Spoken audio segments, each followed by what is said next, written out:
अस्सलाम वालेकुम। हाँ जी दोस्तों, की हाल चाल है? ठीक ठाक हो? दुआ करदा अल्लाह पाक सानू सारे नू अपने हिफ्ज़ो मांझ रखे और आने वाली मुसीबतां परेशानियां तो दूर रखे। दोस्तों, सब तो पहले मैं अपने देखने वाले का शुक्रिया अदा करदा जिहड़े मेरे वीडियो देखते लाइक करते हैं और अच्छे अच्छे कमेंट भी करते हैं माशाल्लाह।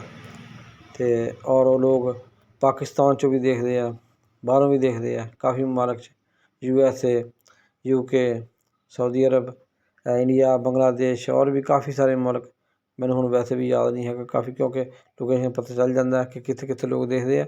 तो माशाल्लाह बहुत दुनिया देखती है, तो उन्होंने सारे का मैं जनाब शुक्रिया अदा करदा।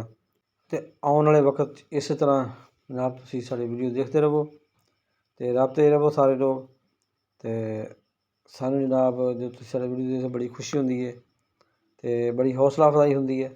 और जनाब इस तरह देखते रहो, साड़ी हौसला अफजाई करते रहो और अच्छे अच्छे कमेंट भी करते रहो। तो और हुण सानू कमेंट करके लाजमी दसो कि तुसीं साड़ी वीडियो कित्थों देख रहे हो।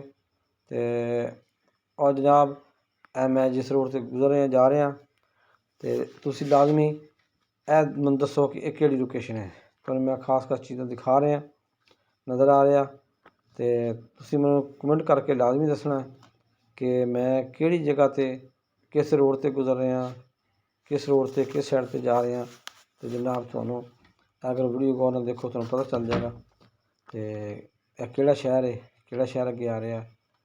तो कमेंट लाजमी करना, तो केड़े केड़े दोस्त देखते हो पता लग जाएगा और नाल तुहाड़ी हाज़री भी लग जाएगी। तो जनाब सानू तुहाड़ी मौजूदगी का एहसास होएगा। तो सारे दोस्त कोशिश करो जी, साड़ी वीडियो ते कमेंट लाजमी करो और तुहानूं वीडियो कैसी लगी ये भी कमेंट लाजमी करना है और वीडियो शेयर भी करना है।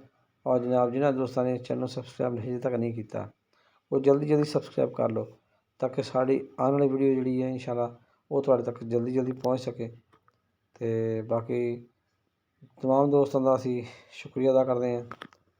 तो असी इस वास्ते तुहाडे वास्ते राबते रहने वास्ते यूट्यूब चैनल बनाया ताकि असी दोस्तों नाल गपशप लाते रहिए, राबते रहिए, साढ़े हालात का तुहानूं पता चलता रहे तो तुहाड़ा सानूं पता चलता रहे। तो यह जनाब तुहाडे नाल गपशप लाने का एक बहाना है। तो तुसीं भी थोड़ा टाइम कढ़ के वीडियो देखा करो और कमेंट लाजमी कर दिया करो।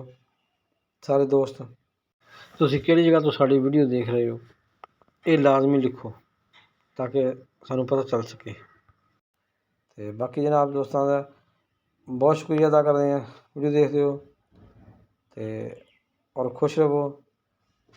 अगली वीडियो तक सानूं हुण इजाज़त दिओ। असीं तमाम दोस्तां दा शुक्रिया अदा करते हैं। अगली नैक्सट वीडियो मिलांगे। तो बहुत शुक्रिया। पाकिस्तान जिंदाबाद।